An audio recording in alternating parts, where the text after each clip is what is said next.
मुजफ्फरपुर अंतर्गत जमीनी विवाद को लेकर बीते दिनों एक मामला मड़वन प्रखंड के मियां पकड़ी गांव का बताया जा रहा है, जिसको लेकर जिलाधिकारी सुब्रत कुमार सेन को लिखित आवेदन देने पहुंची आशा कुमारी पति पंकज कुमार ने बताया कि उनके साथ उनके ही ग्रामीण के द्वारा धोखेबाजी से जमीन अधिग्रहित कर ली जाती है और रोक टोक करने पर जान से मारने की धमकी दी जाती है।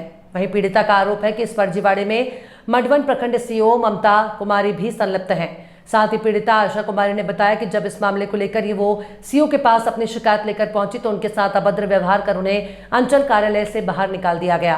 तब अपनी शिकायत को लेकर जिला के वरीय पदाधिकारियों से लगातार मिलने पहुंची, लेकिन कोई निष्कर्ष न मिलने पर जिलाधिकारी महोदय के यहां गुहार लगाने के लिए लिखित आवेदन लेकर पहुंची। उनका कहना है कि अब अंतिम विश्वास जिलाधिकारी महोदय पर टिका है। आवेदन देने के बाद पीड़िता आशा कुमारी ने बताया कि अगर यहां से भी उन्हें न्याय नहीं मिलता तो अंततः वो आत्मदाह कर लेंगी। बातचीत के दौरान उन्होंने बताया कि जमीन ही उनका जीने का जरिया था।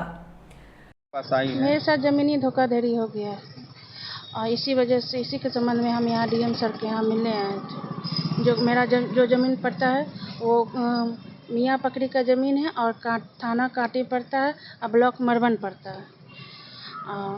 उसके बाद हम एसपी सर से मतलब जितने भी पुलिस प्रशासन है उनसे हम मिले, फिर भी वहाँ से कोई कार्रवाई हमको नहीं, वहाँ से हमको कोई कुछ सुनवाई नहीं मिला। तो उसके बाद हम फिर दाखिल खारिज रोकने के संबंध में हम सीओ को आपत्ति मतलब करने के लिए लगाए।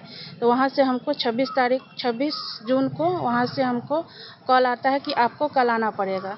तो हम आए 26 तारीख के दिन और उसके बाद हम सीओ से जब मिले तो बिना मेरा बात सुने ही बोले कि आप यहाँ से जाइए।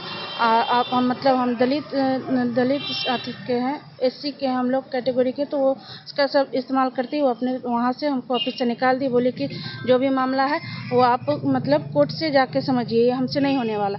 और जब जो कि हम लोग वहाँ से आए फिर 2-4 दिन के अंदर ही उस ज़मीन का मतलब कि दाखिल खारिज वो कर दी उन लोग से पैसा लेकर। ममता कुमारी, जो कि वहाँ के सीओ का नाम है ममता कुमारी। तो आपको जाति सूचक शब्द से भी प्रयोग किया? जी हाँ। तो फिर आगे आप यहाँ पे आई हैं, जिलाधिकारी से क्या कुछ आश्वासन मिला है?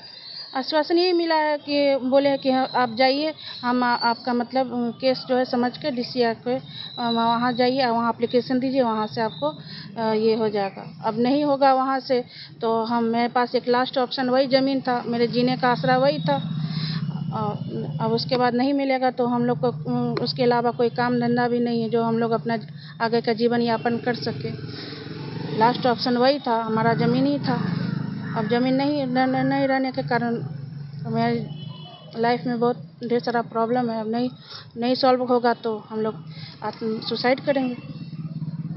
यही मेरा लास्ट ऑप्शन है। बस मेरी यही गुजारिश है कि मेरे साथ जो धोखाधड़ी हुआ है, फर्जीवाड़ा हुआ है, मेरे साथ न्याय हो।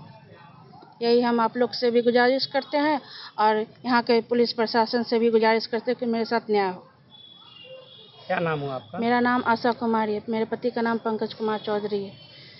अभी फ़िलहाल हम लोग समस्तीपुर दलसिंह सराय कल्याणपुर में रहते हैं। यहाँ मुजफ्फरपुर में मेरा अपना घर हुआ, साकेतपुरी बीबीगंज। और कहीं आपके वहाँ पे लोग आपको धमकी वगैरह भी दे रहे हैं? हाँ, जो ज़मीन लिखाए हैं, जो भूमाफिया है वो लोग हमको धमकी दे रहे हैं, हमको मारने के, मेरे पति को मारने के। कौन लोग हैं? ज़मीन जो लिखाया है उसका नाम विजय कुमार चौधरी है और उसके साथ जो जुड़ा हुआ है शशि भूषण और उसके साथ 3-4 भाई है और एक डब्लू कुमार सुनील, जो कि पहले भी पंचायत समिति रह चुका है, भगवानपुर पंचायत। जब धमकी मिला तो इसका लिखित शिकायत कहीं आपने किया? जी हाँ, मेरे हर एप्लीकेशन में आप वही देख सकते हैं। सब जितने भी प्रशासन को हमने जो एप्लीकेशन दिया है, FIR दर्ज करवाया है, सब में हम वही दिए। फिर भी हमको अभी ये तो पहले के बाद जब ज़मीन रजिस्ट्री हुआ उसके बाद का ये धमकी भरा मिला। फिर अभी कुछ दिन पहले ही मैं व्हाट्सएप पे कॉलिंग आया शशि भूषण का, तो हम लोग तो रिसीव नहीं किए। डर के मारे हम लोग रिसीव नहीं करते हैं। वो हम लोग धमकी देता है, बार धमकी भरा कॉल आता है, हम लोग नहीं उठाते हैं। हम लोग को दहशत भरी ज़िंदगी है। शशि भूषण कहाँ के रहने वाला है? ये दामोदरपुर।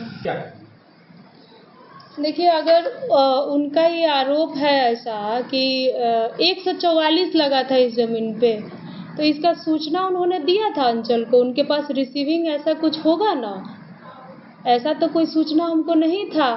आपत्ति था इनके ज़मीन पे तो उसका सुनवाई किया गया था और इनका जो मामला था वो पैसों के लेन देन से संबंधित था, ठीक है।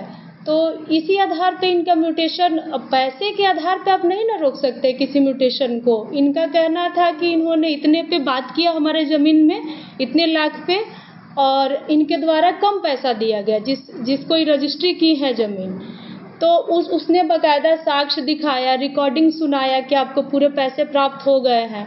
तब इस आधार पे ये आपत्ति ही निराधार थी, क्योंकि इन्होंने खुद ज़मीन बेचा था और खुद ही आपत्ति लगा रहे थे।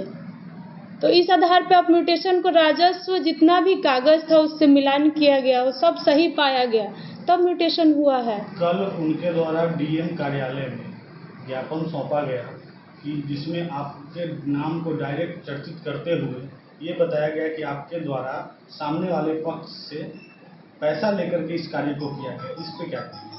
अब इस पे हम क्या कहेंगे? इस पे अगर उनके पास कोई साक्ष्य है तो प्रस्तुत करें कि ऐसा मेरे द्वारा किया गया है। ऐसे आरोप तो ऐसे लगेंगे ही। अब हम क्या कर सकते हैं इसमें? हम क्या बोल सकते हैं कि हम नहीं लिए हैं या लिए हैं? अभी तो साक्ष्य प्रस्तुत करें वो, अगर उनके पास साक्ष्य है तो। साथ ही आशा कुमारी जो महिला है उनका आपके ऊपर एक और एलिगेशन लग रहा है कि जब मैं इस मामले को लेकर के कार्यालय यहाँ पर अंचल कार्यालय मरवन में जब आया था आपके ऑफिस में, तो आपने दलित महिला समझ करके उनको जाति सूचक शब्द बोल के डांट फटकार कर दी। देखिए, हम जब भी सुनवाई करते हैं तो मेरे पास और भी लोग रहते हैं, हम अकेले तो रहते नहीं हैं, और उनका जाति हमको कैसे पता चलेगा? 10 मिनट की सुनवाई या 5 मिनट की सुनवाई होती है, दोनों पक्ष उसमें उपस्थित रहते हैं। ऐसा नहीं है कि एक पक्षीय सुनवाई होती है कि जिसका कागज़ है उसका सुनवाई किया गया और विपक्षी को नहीं बुलाया गया। दोनों पक्ष को नोटिस होता है, तामिला होता है, दोनों पक्ष उपस्थित रहते हैं। इसके अलावा भी दोनों पक्ष आते हैं तो एक दो और लोगों को लेके आते हैं, ठीक है। तो हमको तो उनकी जाति पता नहीं थी कि जाति क्या है हम उनसे जाति क्यों पूछेंगे? हमको कागज़ देखना है, जहाँ पे राजस्व का कागज़ देखना है, तो हम उनका जाति देख के थोड़ी काम करेंगे, चाहे नहीं करेंगे। अच्छा,